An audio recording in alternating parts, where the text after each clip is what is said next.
باللہ من الشیطان الرجیم بسم اللہ الرحمن الرحیم۔ اللہ تعالیٰ نے نسل آدم کو رشتوں کے بندھن میں باندھ کر انسانیت کے تقدس کو مزید بڑھا دیا، اور ان رشتوں کے اس تسلسل میں میاں بیوی کا وہ عظیم رشتہ ہے کہ جس کے ساتھ انسانیت کی بقا وابستہ ہے۔ آج کے دور میں میاں بیوی کا یہ رشتہ ہمیں اپنا تقدس پامال کرتا ہوا نظر آ رہا ہے، اور اس کی بے شمار وجوہات ہیں،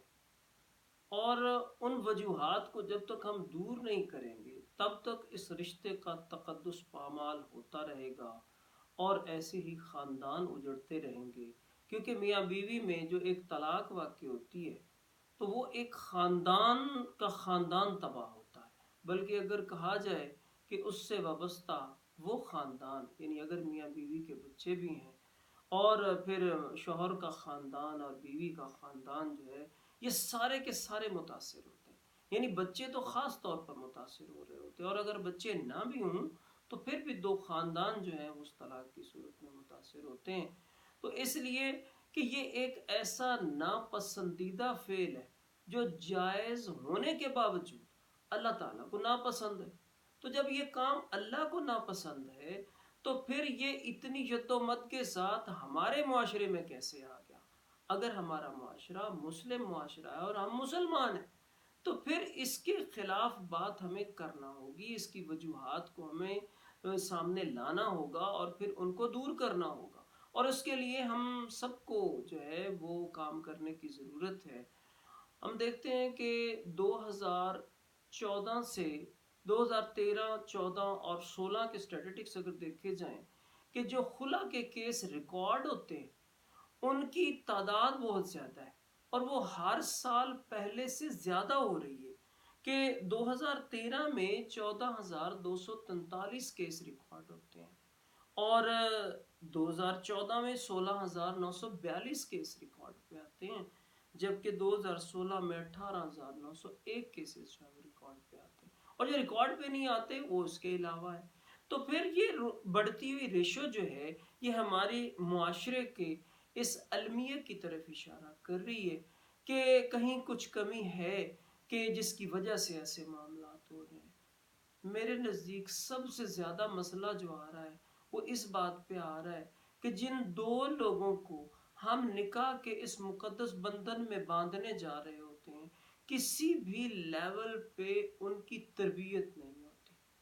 ان کی تربیت کہ وہ ایک نئی زندگی شروع کرنے جا رہے ہیں، اور دو لوگ کے جو اکثر اوقات مختلف جگہوں پر رہنے والے ہوتے ہیں، مختلف جگہوں سے علم حاصل کیا ہوتا ہے، نظریاتی طور پر مختلف ہوتے ہیں، لیکن جب رشتے کے بندھن میں بندھ رہے ہوتے ہیں تو اس وقت چونکہ ان کی تربیت جو ہے وہ اسلامی خطوط پر اور درست خطوط پر نہیں ہوتی ہے، اس لیے بعد میں پھر ان کے مسائل آ جاتے ہیں۔ تو اس وقت ضرورت اس بات کی ہے کہ ریاستی طور پر حکومت کی طرف سے یا پھر ہمارے مذہبی اداروں کی طرف سے یا سول سوسائٹی کو یہ کام بہرحال کرنا ہوگا کہ کوئی ایسا ادارہ ہو، مسجد کو اسلامک سینٹر بنا لو، یا کوئی لوگ مل کر ایسا ادارہ بنا لیں جس میں کوئی سائیکالوجسٹ ہو یا کوئی مذہبی لوگ ہوں کہ جو دین کے مطابق نبی کریم صلی اللہ علیہ وآلہ وسلم کے احکامات اور قرآن کے مطابق جو ہے وہ ان دو لوگوں کو تربیت دیں،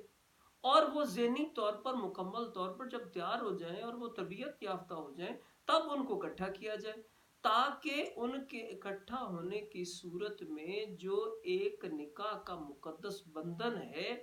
اس کا تقدس جو ہے اس میں اضافہ ہوتا چلا جائے۔ اس طرح سے تو ہم بے شمار خرابیاں، ہماری آنے والی نسلیں جو ہیں وہ اس سے متاثر ہو رہی ہیں، اور موجودہ نسلوں کے اندر بھی بے شمار خرابیاں اس کی وجہ سے پیدا ہو رہی ہیں، کیونکہ طلاق جو ہے وہ اللہ کو ناپسندیدہ فعل ہے اور انسانوں کو کا بھی ناپسندیدہ فعل ہے۔ اللہ تعالی ہمیں اس سے محفوظ رکھے، اور اللہ ہمیں عمل کی توفیق دے، اس عمل کی کہ ہم اس طلاق کے جو ہے وہ معاملے سے محفوظ رہ سکیں، اور اپنے ان لوگوں کی تربیت کا اہتمام کر سکیں کہ جن کو ہم شادی کے بندھن میں باندھنے جا رہے ہوں۔